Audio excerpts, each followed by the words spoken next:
I'm not sure you're going to be able to do that uniformly and evenly, temporally with everyone. But when people get to that phase, paying attention to the fact that if there is a rebound of any sort, that when you're in that phase, you can respond to that, or you put it back and go in the other way. So the flexibility is that there may be some setbacks. I mean, let's face it, this is uncharted water. There may be some setbacks that we may have to pull back a little and then go forward. But John, the direct answer to your question, I do see us getting more towards normal. Mr. President, if you take a look at the gating criteria as outlined in these guidelines, there are at least a handful of states. I just looked at the trend lines: Idaho, Wyoming, Hawaii, Montana. They look like they've already satisfied that gating criteria. In your call with the governors this afternoon, did you hear back from any states who said, we're already there, we can start the process?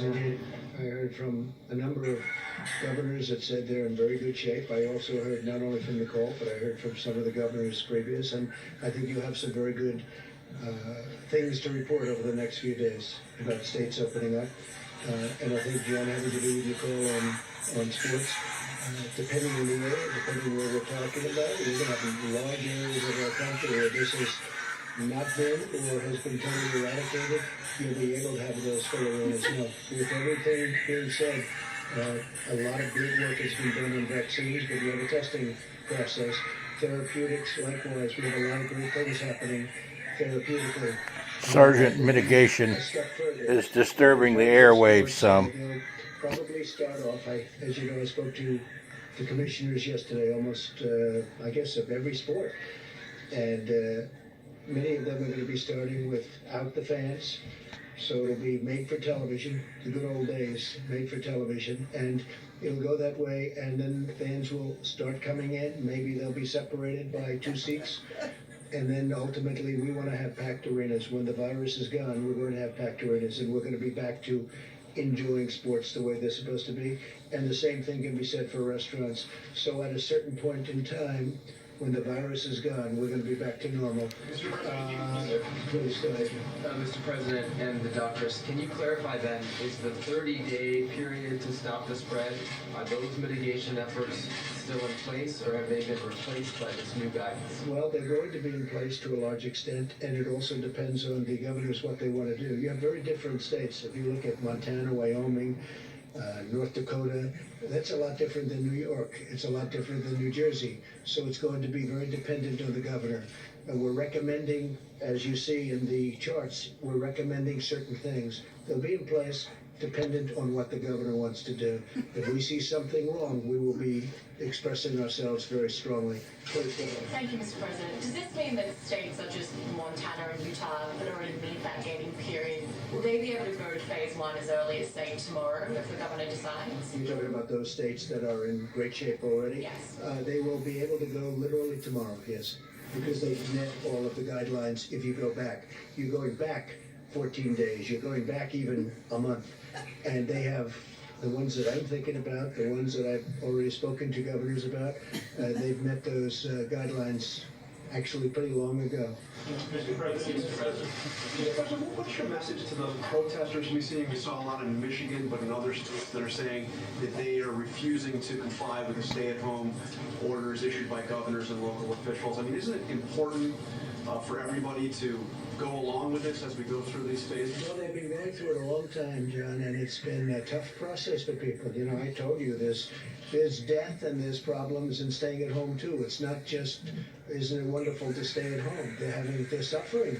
This country wasn't built on that principle. It was built on an exact opposite principle, actually.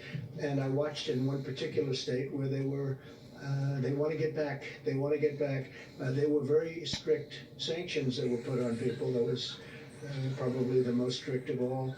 But I just think the American people have been incredible. When you look at, John, when you look at what they've done, when you look at what they've been through, when you look at all of the death and all of the problems and all of the sickness, when you look at what's happened, I just think the American people have been incredible. Urge those protesters to listen to local authorities? I think they're listening. I think they listen to me. They seem to be protesters that like me and respect this opinion, and my opinion is the same as just about all of the governors. They all want to open.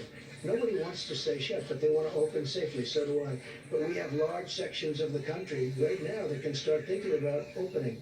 There'll be some mitigation, and they'll keep it going for a period of time, including masks, by the way, in areas that you wouldn't even think. I asked a question today. I said, why would they wear masks in Wyoming or Montana or North Dakota? And that's if somebody should come in from an area that isn't so successful in terms of what they've done.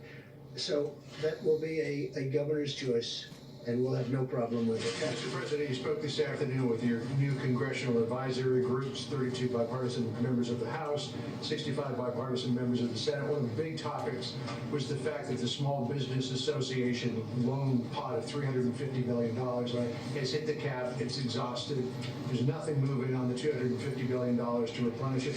What did you tell those bipartisan groups today about getting the move on to get some more money into the hands of small businesses? So just for the viewers watching this or hearing you ask that question, exhausted is a good thing, not a bad thing. It went quickly. It is so popular. The banks have been incredible, including 4,000 community banks. 4,000. Most people didn't know you had that many banks. 4,000. Don't need a lot of them. What they want is people want to keep this going. And we're doing it to keep the small businesses open and to keep the workers paid. And we have a $250 billion request. The Democrats like it. The Republicans love it. And to be honest, I think something's going to be happening. I hope so, because this is a very popular program. It was really executed flawlessly. The first day they changed an application a little bit. But when you look at what Bank of America did and what Wells Fargo did and Citi and a lot of the banks, but when you look at what all of the community banks did, it's been really incredible. Well, we're negotiating with Democrats, and they should frankly approve it quickly. This is a great thing for our country. It's a great thing for small business and for the workers. And we're having a hard time getting them to approve it. I think it's going to happen. It should happen really unanimously. But they're trying to get things, and we're not too happy with what they're trying to get. First, could you just say which states specifically you guys think have hit the gating requirements? I'd rather not say that, but you'll be seeing it very soon. I mean, I'd rather have the governors be able to announce, and they're very proud of it. They worked hard. Some are in an area that's less susceptible, and some really was done, I think we can say, through talent. That's a good move there. Let the governors make their decisions and we have some states get their too much credit for word out there. Frankly, I could name you a couple of those too. And The president and vice president and team have done their job and continue to do it. Phenomenal job. And part of the guidance seems to sort of shift to states and companies the burden not just of additional testing and surveillance, but also this sort of new normal in which there's smaller crowds in restaurants and bars and arenas. That's not going to be normal. There's not going to be a new normal where somebody has been having for 25 years 158 seats in a restaurant, and now he's got 30 or he's got 60. Because that wouldn't work. That's not normal. No, normal will be if he has the 158 or 68 seats. And that's going to happen. And it's going to happen relatively quickly, we hope. But that's our normal. Our normal is if you have 100,000 people in an Alabama football game, or 110,000 to be exact, we want 110,000 people there. We want every seat occupied. Normal is not going to be where you have a game with 50,000 people. But to that point, I mean, best case scenario that happens in these states that are doing really well in a month. Obviously, for I think a lot of other states, it's going to be longer than that. So my question is, what is the federal government going to do to sort of help, especially companies, but states and local governments in those positions, pay for what is now going to be an even longer extended? We're going to be watching over. We're going to see that everything is working out smoothly. We're in very strong communication with the governors. We're going to be helping with testing. They're going to be doing the testing. It's got to be a localized thing, and it really has been since I've been involved, because I came in and federal government's supposed to do testing of parking lots in the middle of a certain state that's 2,000 miles away. It's ridiculous. But the testing has been so incredible. Two things, testing and ventilators. Ventilators are really tough. They're very complex. They're very expensive. They're, very sophisticated machines. Some are unbelievably sophisticated. Well, we saw General Motors yesterday. Thousands are being issued. We have 11 companies building them. We have not had one complaint in the last week and a half, which is surge time. Don't forget, when they were calling because in 2 weeks and 4 weeks and 5 weeks they're going to need ventilators, not because they need them right now. And we were right on our counts, and nobody that wanted a ventilator didn't get a ventilator. Plus we have additional, if there is a surge. We hope there's not going to be a surge at all. But we're going to be able to build up the stockpiles of states who didn't have them, who should have had them. And we're also going to have a big stockpile in the federal government, and we'll be able to help foreign countries that need help, because you have countries will never be able to build a ventilator. It's tough stuff. We're uniquely talented in the sense that we can do things that nobody else can do. We'll get right back to you, Joe. Peter in the back. Peter. Thanks. You said you didn't want to name the states that might be ready to go. So can you give us some, or maybe the experts, Dr. Birx and Dr. Fauci, give us some sense of how many yesterday? You said 29 states were in good shape. Do you think as many as 29? Peter, I think 29 states are in that ball game, not for opening, but I think they'll be able to open relatively soon. I think the remainder are just getting better. Look, New York, New Jersey are having very tough times, and they'll be there. They'll be there at some point, but they're not going to be one of the earlier states. They're going to be later, obviously. I just spoke with the governor of New Jersey. We just spoke with Mike and a couple of folks, and we had a great talk with him. Phil is a terrific guy. He's working very hard, Democrat, but we get along. He's working very, very hard. I guess the fact that he's right next to this big, massive city where everybody's very closely, they're together. And New Jersey's been hit unbelievably hard as hard as anybody in the true sense. But they're doing a great job in New Jersey.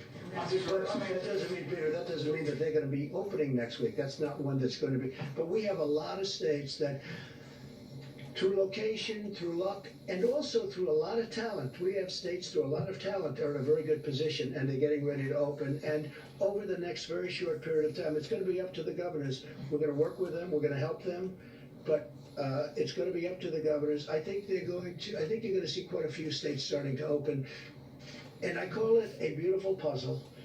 You have 50 pieces, all very different. But when it's all done, it's a mosaic. When it's all done, it's going to be, I think, a very beautiful picture. And very important is what Dr. Fauci said. It could be that sometime in the fall, there'll be some flare-ups. We're going to be in a great position with everything we've done and everything we've learned. This was something that nobody ever saw before. Such contagion and very, very, very powerful. People don't realize, because we all probably have friends. I have a number of people that were just great people who were just decimated by what happened. Some are dead right now. They're dead.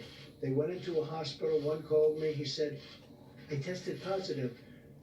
4 days later, he was dead. The following day, after he said that, he was unconscious. So this is a tough deal. At the same time, some people got sniffles and they didn't even realize they had a problem. And they are supposedly immune. We're going to find out about that. Even that's a little bit soon, because we don't know how long the immunity lasts. But Peter, some states are in great shape, and they're really in great shape to open. And I think you'll have quite a few states opening soon, and they're going to be very vigilant. They're going to be very careful. Public health experts have said that this would be better done if there were comprehensive surveillance testing, which we're obviously not in position to do. I wonder if maybe Dr. Birx and Dr. Fauci would feel comfortable.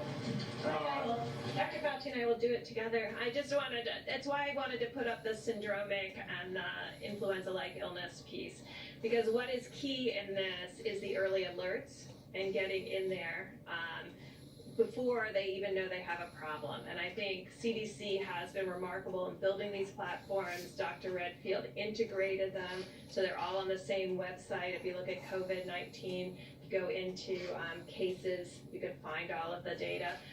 And the beauty of it is the states are used to utilizing that through flu season.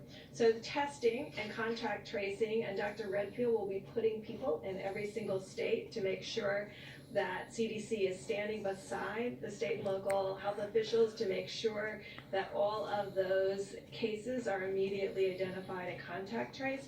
I think what's new and what's really critical is this constant sentinel surveillance for asymptomatic individuals in communities that we know are particularly vulnerable. And that hasn't been done in flu before. And I think that's going to be the added dividend that's really focused on who is most vulnerable and how do we get the fastest alert by generally screening people without symptoms. So people who are just coming to the clinic will be screened for COVID-19. And we do have enough testing capacity to do both that surveillance piece as well as the diagnostic piece and contact tracing.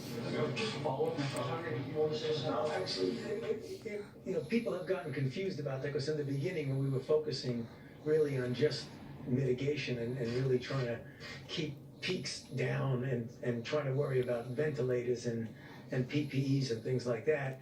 Well, now when you get a little bit more grace period, you can start figuring out what is the penetrance of this virus in society. What are we missing in people who might be infected? What is the percentage of those people that are out there? That's going to inform us greatly for a number of things, including the level, once we prove that antibody test that you have is really protective, and we still don't know that yet, we're going to find that out, we may get a good feel of what the level of protection might be in society, but we don't know that yet. So it's going to give us Working together with the love of Jesus how we need to respond. Remember, is there's two always types of best. tests: antibody tests and tests for the diagnosis of who has the disease. One you need for contact tracing, the other you want to need for finding out what's in society. We're going to have both of those much, much better as we go in the next weeks and months, and by the time we get into the fall, I think we're going to be in pretty good shape. Mr. President,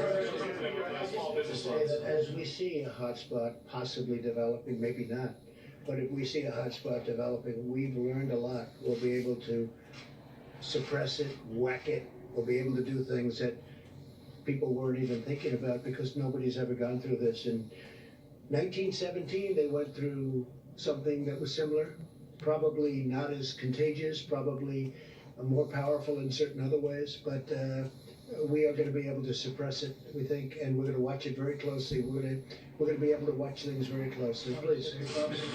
Bob, please. Thank you, Mr. President. I think what's really important is during this, we're bringing people back to work and our economy back to work, and what's going to go back is that we're going to be very aggressively focused on early case recognition, isolation, and contact tracing. In the event that we just went through, unfortunately, as we started, we were very capable of doing that. When the initial cases all came from China, all the way through January, all the way through to the end of February, we were able to identify cases early, the first 14, do the contact tracing, over 800 contacts. We identified that 2 of those contacts were actually infected. We were able to isolate them. We were able to contain the Robert Redfield. We're about to enter a new phase of this where we're going back to containment. And mitigation is going to continue, as Dr. Birx and others have said. Some of the things that we've learned to do, we're going to continue. But the major thrust of how we're going to control and make sure that we continue to keep this nation open is early case recognition, isolation, and contact tracing. That's the fundamentals of public health. That's what we're going to do. You see, we have very good surveillance systems that are going to help us. As we see these cases sporadically across the country, we've got to jump on them with early diagnosis, isolation, and contact tracing. That's what CDC is going to continue to help build that capacity in the states across this nation. One other thing, because we discussed this today with the senators, we had the congressmen and women. There'll be some areas of our country, wide open plains, wide open spaces, with not that many people, relatively speaking, where you're not going to have to do that. Senators are saying there is no reason to do that in certain states, in certain areas, where you have the wide open. In other cases, we will be doing that. So we'll be following it. Largely, that also will be a function of governors. They know their states. So largely that's going to be a function of governors. Yes. Yeah, you mentioned I think you used the term clear scientific benchmarks on testing. And the main periscope that I think you guys are talking about is the ILL syndromic as well as the surveillance and the sentinel testing. Are you opening things up then without doing, I just want to be clear, are you opening things up without doing widespread testing? Is that because you don't have the capacity or you don't think it's necessary? You have the capacity, but you have states without any problem. You have states with few cases, and those few cases have healed. You have states with very little death, relatively speaking. As I said, one is too many, but you have states with very little, and frankly, they're at a point where they have almost nothing. So this is a much different case than a New York or New Jersey where they're going through, frankly, they go through hell. And if you look at New York, I'm looking at bed count, because you have to look at bed count, and it's really dropped. We built the Javits Center with 2,900 beds, and they built it in 4 days. They did an incredible job, the Army Corps of Engineers. It was not used very much. We sent the hospital ship in to New York Harbor, and it was not used. Then we went COVID, and it still was not used very much because the bed count has gone way down, way down. When do you see yourself getting back to campaigning? This is not campaigning. I want to make the country better. I don't care about campaigning. This is about making our country better. I think this team has been incredible. Whether it's Army Corps of Engineers, whether it's FEMA. One thing that happened on the call today that I noticed more than anything is Pete Gaynor. So many governors said, I want to thank you. Pete Gaynor called up. They had tornadoes in a big part of our country this week, and they were all saying that he has been unbelievable. They called one after another. They were thanking us for that FEMA, and they were thanking us. No, I want to heal this country. This is a war. We've been through a war. We have an invisible as opposed to a visible enemy. I think in many ways the invisible enemy is much more dangerous, is much tougher. In the G7 today, I went through country after country. We were there. We all get along great. Angela Merkel and Shinzo Abe, Prime Minister of Japan, and all of them. And their countries have been devastated by this. Their economies have been devastated by this. 184 countries all over the world. And we went through one after another. And I was angry because it should have been told to us. It should have been told to us early. It should have been told to us a lot sooner. People knew it was happening, and people didn't talk about it. I don't know why, but we're going to get to the bottom of it. But people should have. I'm not saying anything. I'm saying people should have told us about this. They should have told the rest of the world too. When I looked at Germany talking today, when I looked at France talking today, the European Union was there represented. That represents a lot of countries. Their economies have been devastated, but they're going to build them back. But we're going to build this economy back bigger, better, stronger than ever before. You watch. And we have stimulus. And we're going to do things, whether it's infrastructure, which we would like to be able to do, our roads, our tunnels, our highways, our bridges. Our bridges need help. You know, a lot of you have reported on our bridges. A lot of bridges are in bad shape. They should have been fixed 25 years ago, and they're still standing. They have to be fixed. So hopefully we'll get an infrastructure bill. The good news is the interest rate is close to zero. And zero interest is a good thing when it comes to rebuilding your infrastructure and your country back. Please, in the back. Mr. President, walk us through the calendar, if you would. When it comes to Memorial Day or even Pentecost in May, you've got July 4th, Labor Day weekend. What would you anticipate of each of those milestones? Well, I don't like to anticipate because you have a couple of states that are in difficulty, that have made a lot of progress, by the way, and they're either here or they're heading down. But so I'm not going to go in terms of dates, but I think we're going very quickly now. I really believe. I think we're going to have a lot of states open relatively soon. We're beating the date. I said a date of May 1st, and, you know, here we are. And I think you're going to have some nice surprises over the next few days, and that'll be before. And that's big stuff. Some of those states are big. They're big stuff. Big, very important states. And it's going to be added on, and as we look, I don't want anyone coming back that isn't in position to come back. The last thing we want is for, let's say, a New York to come back too soon, or a New Jersey to come back too soon. We want them to come back when they're ready, but they're really heading in a good direction, and I think it'll be much faster than people think. I think it'll be quicker, but it's got to be safe. Yeah, please, everybody. Thank you. Has the government modeled the possibility of what might happen, how many deaths might occur if there is a widespread resurgence? If this just doesn't work, I mean, how many deaths are we talking about? So if we didn't do what we did, we were talking about up to 2.2 million deaths. So that's 5 times almost what we lost in the Civil War. Okay, if everything happens properly, and if we continue to go the way we're going now, we will be significantly less than the lowest number with mitigation. So we'll be significantly less. And it's still a lot of people.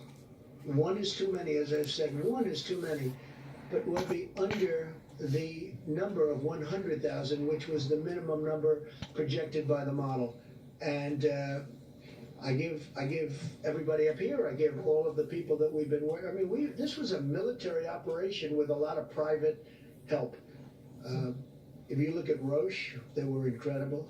Look at Johnson & Johnson now, what they're doing. They are very far advanced on a vaccine.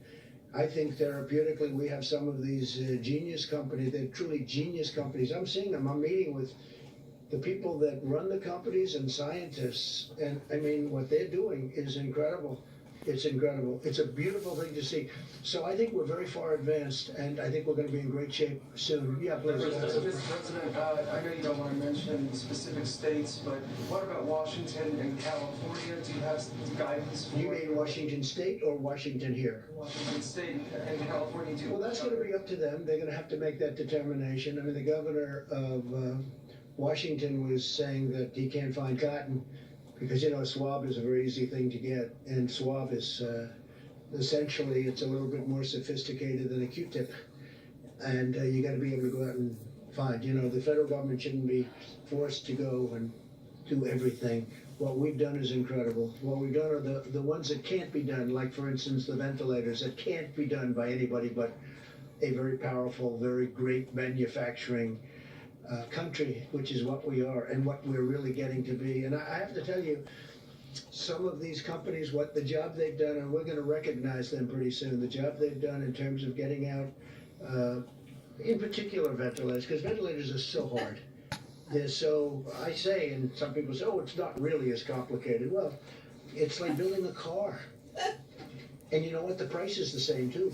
It's a very expensive thing for a sophisticated ventilator. It's very, very tough stuff. Yeah, please. Mr. President, let me toss this question up to you and to the doctors as well. Truthfully, for those states that aren't ready to go to phase 1, to get through these phases, do we have an idea of how many millions, tens of millions of tests they're going to need for them to get through these phases? Any number out there? A test of any sort? Yeah, so I mean, you've heard me talk about tests for a while from the podium, and I think what has happened over the last several weeks is hospitals and clinics that could move to the more point-of-care test, move to those point-of-care tests. And what it's left is an amazing array of capacity that exists in the country for at least 1 million more tests per week.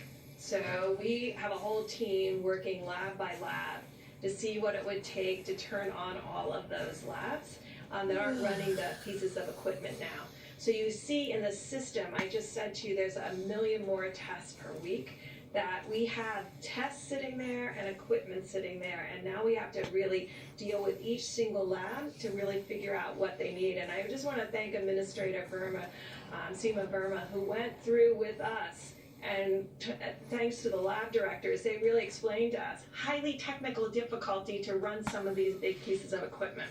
Because you have to aliquot the samples, you have to centrifuge, you have to put them on the machine. It takes a tech full time. At $50 a test, it wasn't enough to hire another technician to run the machine full time. So at $100 a test, it is. So those are the kinds of changes we have to make bit by bit by bit. But that alone doubles our testing capacity per week.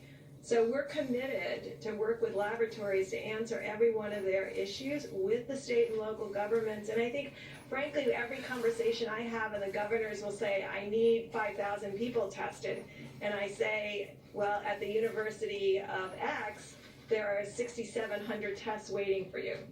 So it's more of making sure that every governor and every public health official knows exactly where every lab is and where the tests are, so we can create with them a real understanding so all these tests can be run. So yes, there is twice the capacity right now. Going to be revised as we see progress faster or slower. Is it going to be lower than 68,000?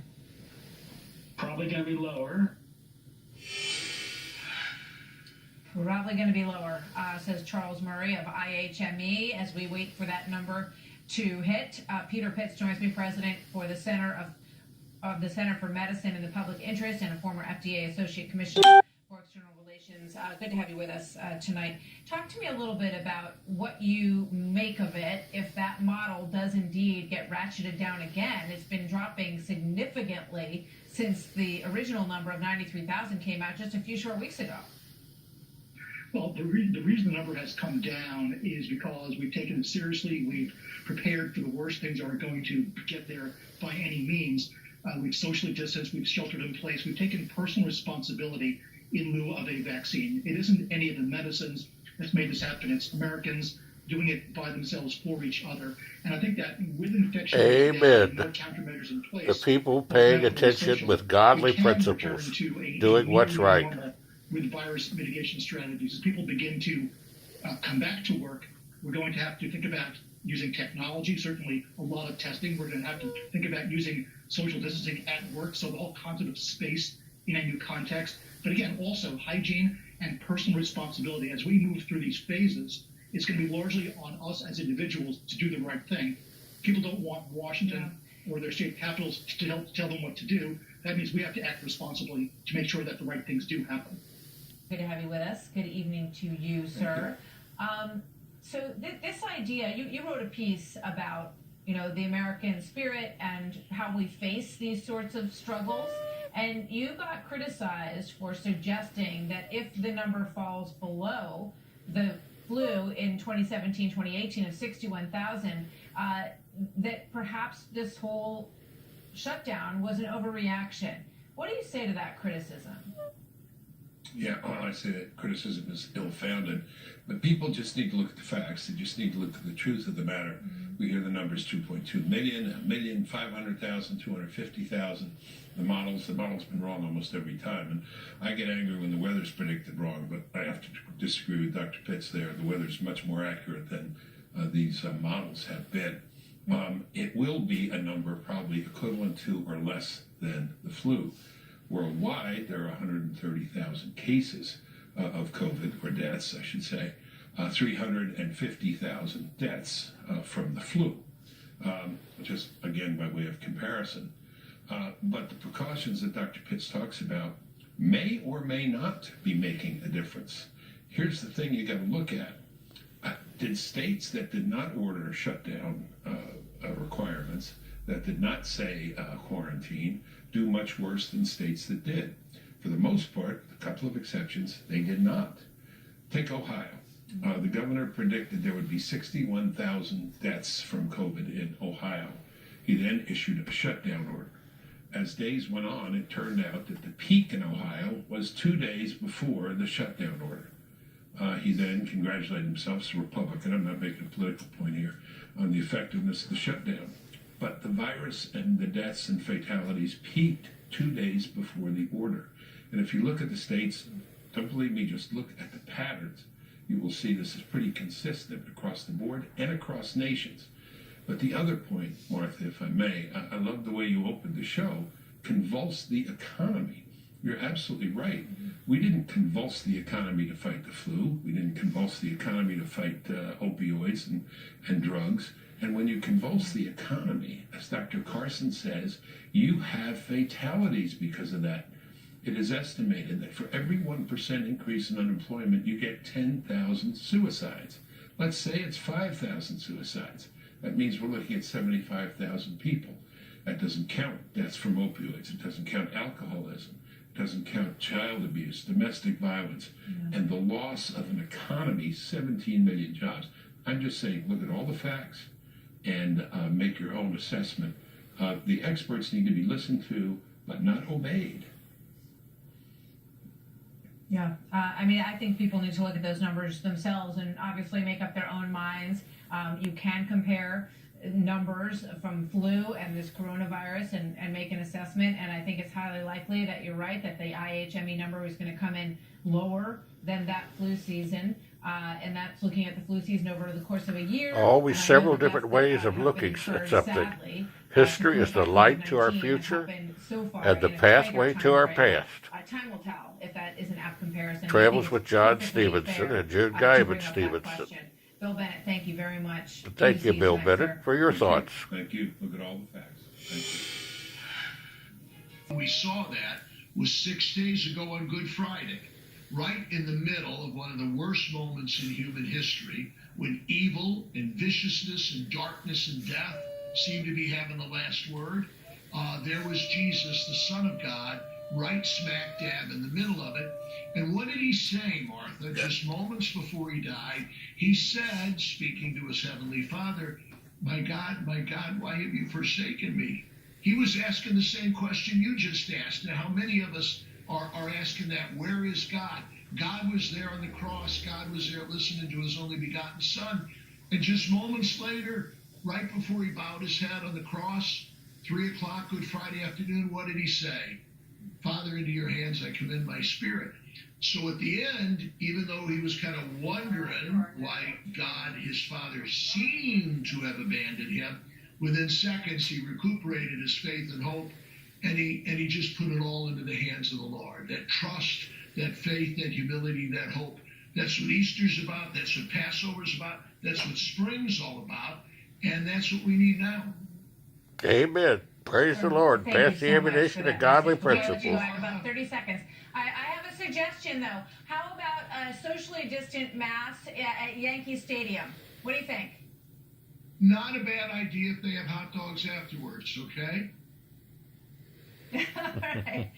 All right. We will talk about that afterwards. You stay well, and thank you for all the masses that you're doing from St. Patrick's. My family is watching every Sunday, and we're so grateful to all of you who are doing that. So be well, and God bless. Timothy Cardinal Dolan. Thank you, sir. Travels with the Stephensons. John Stephenson here. Jude Guyman Stephenson, 859-750-0000. Praise the Lord. Pass the ammunition to godly principles of love and hope for everyone. What's in it? Well, we'll have red, yellow, brown, black, and white. Born and unborn, for all are precious in Jesus' sight. Because of China's duplicity and dishonesty from the beginning, we need to at least ask the question to see what the evidence says. We have such laboratories ourselves in the United States run by our military, in large part done for preventative purposes. We're trying to discover vaccines or to protect our own soldiers. Well, of course, everything about Tom Cotton's questions, the one you just saw, were valid. Was there a connection between the lab and the virus? We ought to see where the evidence leads, as he said. But the people who are paid to follow the evidence refused to do that, and instead they mocked Cotton as a paranoid lunatic. On CNN, serial plagiarist Fareed Zakaria dismissed Cotton as a, quote, far-right conspiracist. CNN is fake news. Cotton's entirely legitimate questions to Soviet disinformation for the 1980s that claimed the CIA invented AIDS. Tom Cotton, one of Donald Trump's staunchest allies in the Senate, suggested that the virus might have originated in a high-security biochemical lab in China. In the 1980s, I remember when the far left trafficked in rumors about HIV having been invented in CIA labs. The far right has now found its own virus conspiracy theory. What a mediocrity. What a slander. Over at NBC, famed journalist Brian Williams also refused to engage in journalism. Rather than spend 10 minutes